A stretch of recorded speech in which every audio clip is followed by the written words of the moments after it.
আসসালামু আলাইকুম। নাইম টিচিং পয়েন্টে তোমাদের স্বাগতম। আজকের ক্লাসে নবম দশম শ্রেণীর হিসাব বিজ্ঞান বইয়ের দ্বিতীয় অধ্যায় লেনদেন। আজকে তার 7 নং সৃজনশীল অঙ্কটি সমাধান করে দিব। এর আগের ক্লাসে আমি 1 থেকে 6 সৃজনশীল অঙ্কগুলো সমাধান করে দিয়েছি। তোমরা চাইলে ওই ক্লাসগুলো দেখে আসতে পারো। 7 নং সৃজনশীল প্রশ্নটি আমি পড়তেছি। 2017 সালে জানুয়ারি মাসের বড়ুয়া টেরাসের ব্যবসায়ী নির্মুক্ত ঘটনাগুলো সংঘটিত হয়। জানুয়ারি 1 বিক্রয়ের জন্য পণ্যদ্রব্য ক্রয় 60,000 টাকা। জানুয়ারি 12 অফিসের জন্য আসবাবপত্র ক্রয় 26,500 টাকা। জানুয়ারি 23 অনিক ট্রেডার্সের নিকট পণ্য বিক্রয় 1,25,000 টাকা। জানুয়ারি 25 অফিস ভাড়া প্রদান 15,000 টাকা। জানুয়ারি 28 ব্যাংকে জমা দেওয়া হলো 32,000 টাকা। জানুয়ারি 30 মুনির ব্রাদার্সের নিকট থেকে পণ্য ক্রয় 28,000 টাকা। ক নং প্রশ্ন বলতেছে জানুয়ারি মাসে ক্রয়ের পরিমাণ নির্ণয় করো।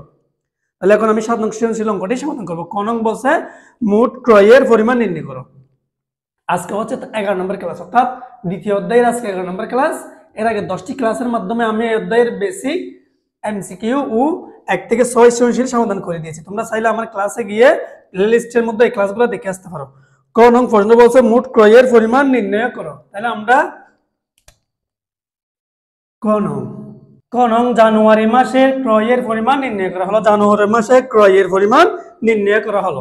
আমরা যদি উদ্দীপকে দেখে বলতেছে জানুয়ারি 1 বিক্রয়ের জন্য পণ্যদ্রব্য ক্রয় করা হলো, তাহলে এটা হচ্ছে ক্রয়। তাহলে এটা লিখতে পারি জানুয়ারি 1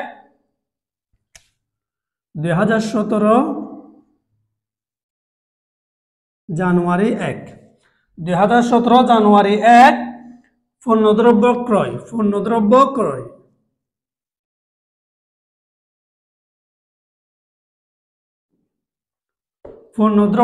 তাহলে পণ্যদ্রব্য ক্রয় আমরা লিখতে পারি কি 60,000 টাকা। এরপর যদি দেখি জানুয়ারি 12 তারিখ বলছে অফিসের জন্য আলমারি ক্রয়। আলমারি ক্রয়কে ক্রয় হিসেবে ধরা যাবে না, কারণ আলমারি ক্রয়কে যদি আমরা চাবিত করি আসবাবপত্র হিসেবে ডেবিট নকল হিসেবে করি, কোথাও ক্রয় কথাটা আসে না। জানুয়ারিতে অনিল ট্রেডার্সের নিকট পণ্য বিক্রয়, তাহলে বিক্রয় এখানে আসবে না। জানুয়ারি 25 অফিস ভাড়া প্রদান এখানে আসবে না। জানুয়ারি 28 ব্যাংকে জমা দেওয়া এখানে আসবে না। জানুয়ারি 30 মনির ব্রাদার্সের নিকট পণ্য ক্রয়, তাহলে এটাও পণ্য ক্রয়। মনির ব্রাদার্সের নিকট পণ্য ক্রয় জানুয়ারি 30 মনির ব্রাদার্সের নিকট পণ্য ক্রয়। তাহলে টাকার পরিমাণ হচ্ছে 28,000 টাকা। আমরা যদি যোগ করি তাহলে হয় কি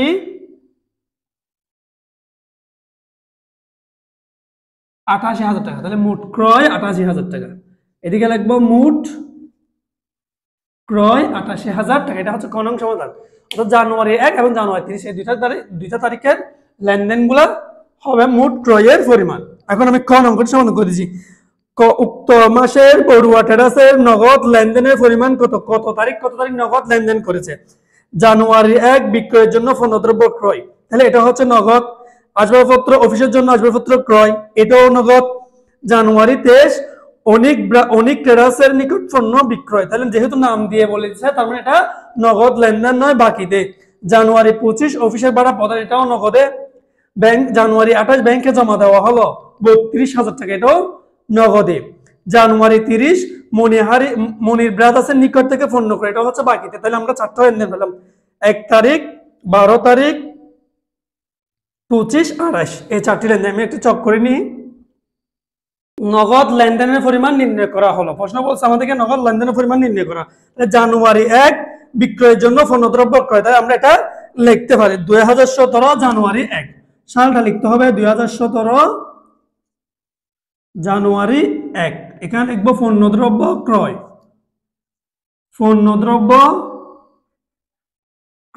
তাহলে পণ্যদ্রব্য ক্রয়ের পরিমাণ আমরা লিখতে পারি 60,000 টাকা।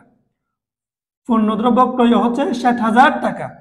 জানুয়ারির 12 অফিসের জন্য আসবাবপত্র ক্রয়, আসবাবপত্র এটাও কি নগদ লেনদেনের মধ্যে পড়বে।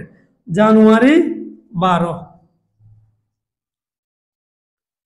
আসবাবপত্র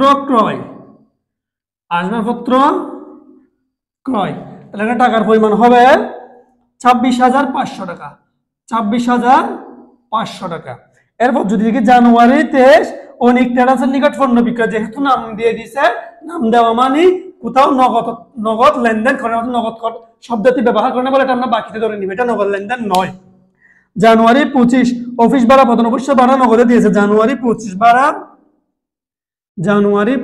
ভাড়া প্রদান, ভাড়া পরিশোধ,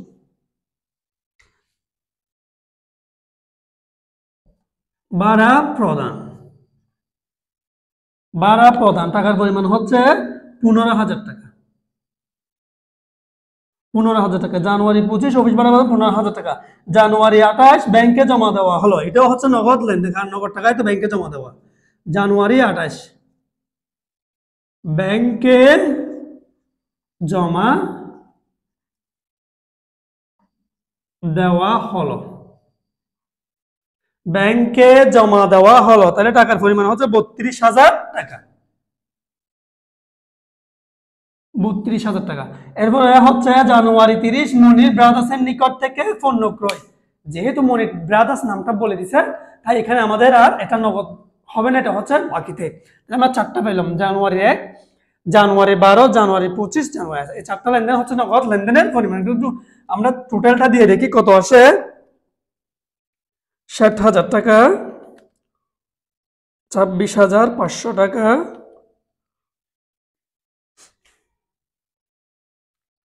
15,000 টাকা, 32,000 টাকা, 1,33,500 টাকা, 1,33,500 টাকা। এটা হচ্ছে 15,000 টাকা যোগ করলে হবে 1,33,500 টাকা, 1,33,500 টাকা মোট নগদ লেনদেন। মোট নগদ লেনদেন হচ্ছে কি 1,33,500 টাকা, 1,33,500 টাকা। এটা হচ্ছে খ নং অঙ্কের সমাধান। এখন গ নং বলতেছে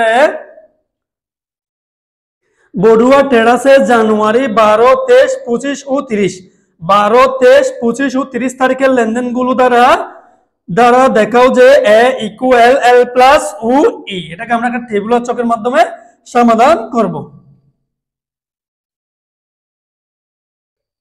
আমরা যদি একটু লেনদেনগুলো পড়ি, বলতেছে কি জানুয়ারি 12 তারিখে বললে কি জানুয়ারি 12 অফিসের জন্য আলমারি ক্রয়, অফিসের জন্য যদি আলমারি ক্রয় করে, তাহলে আমার কাছে একটা জিনিস আছে, আলমারি আসছে, তো আসবাবপত্র, অর্থাৎ আসবাবপত্র,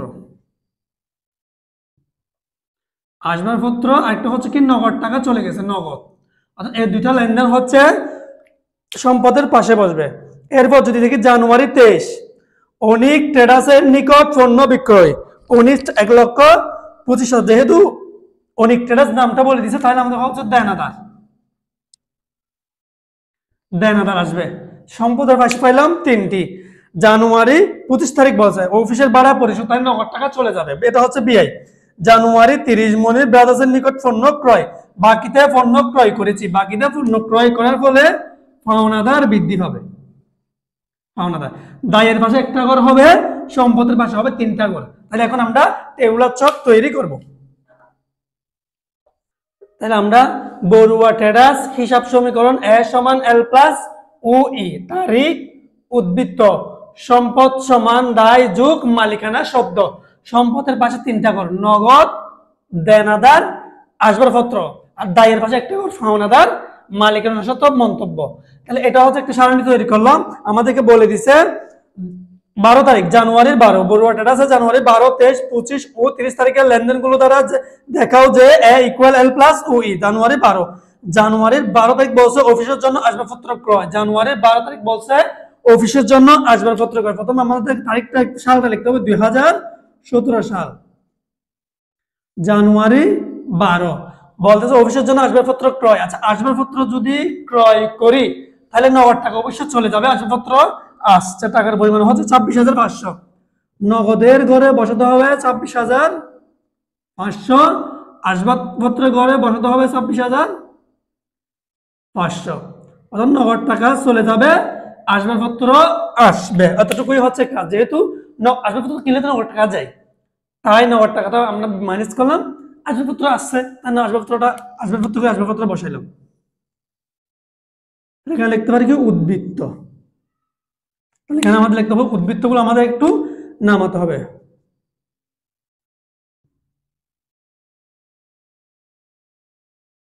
26,500, 26,500 মাইনাস। আচ্ছা 12 তারিখের পর আমাদেরকে যে লেনদেনটা বলছে 23 তারিখ, জানুয়ারিতে অনেক ট্রেডার্সের নিকট পণ্য বিক্রয়। আচ্ছা বাকিতে পণ্য বিক্রি, অনেক ট্রেডার্সের নিকট পণ্য বিক্রয় বলছে মানে বাকিতে পণ্য বিক্রি করছি। বাকিতে যদি পণ্য বিক্রয় করি তাহলে আমাদের দেনাদারের পরিমাণ বাড়বে, দেনাদার করে টাকাটা আমাদের বসাতে হবে। তাহলে আমরা দেখি জানুয়ারি 23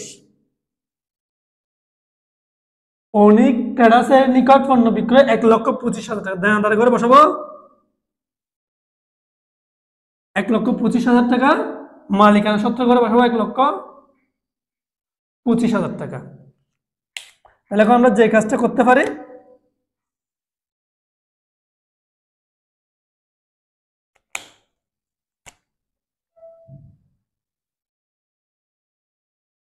উদ্বৃত্তটা আমাদের একটু নামাতে হবে। উদ্বৃত্ত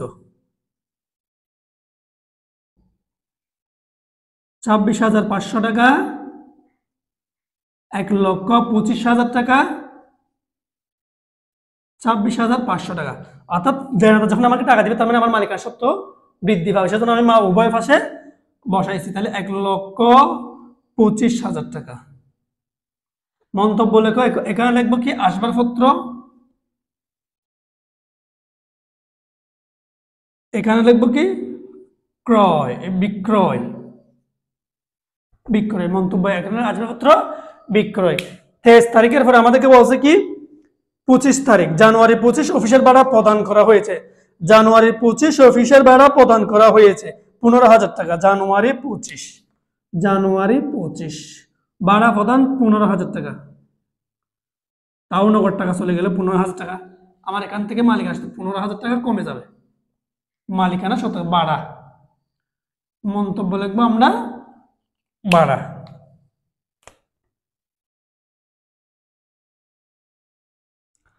উদ্বৃত্ত, তাহলে আমরা উদ্বৃত্ত হিসেবে লিখতে পারি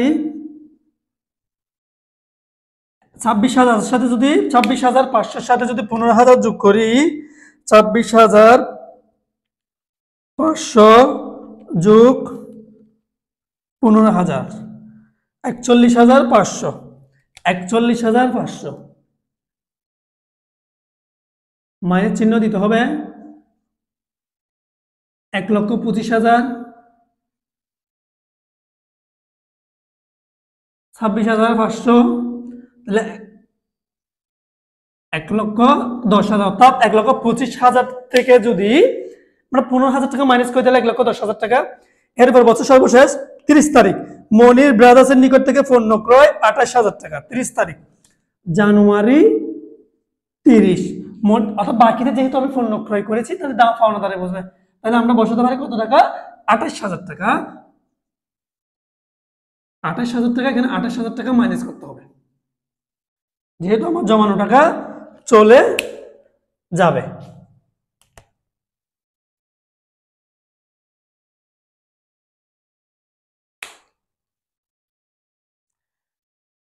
এখানে উদ্বৃত্ত দিয়ে আমাদের টাকাগুলো একটু নামাইতে হবে। উদ্বৃত্ত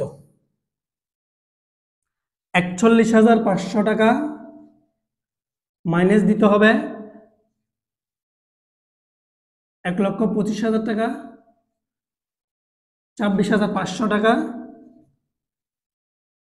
28,000 টাকা, 1,10,000 থেকে 28,000 টাকা মাইনাস করে দিতে হবে। 1,10,000 থেকে 28,000 টাকা মাইনাস করে দিতে হবে 82,000 টাকা।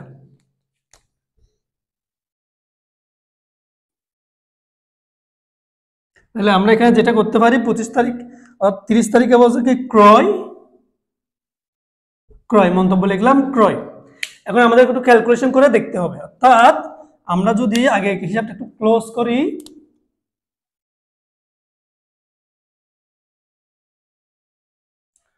ক্লোজ করার পর এখানে প্রত্যেকটা হিসাব আমাদেরকে ক্লোজ করতে হবে।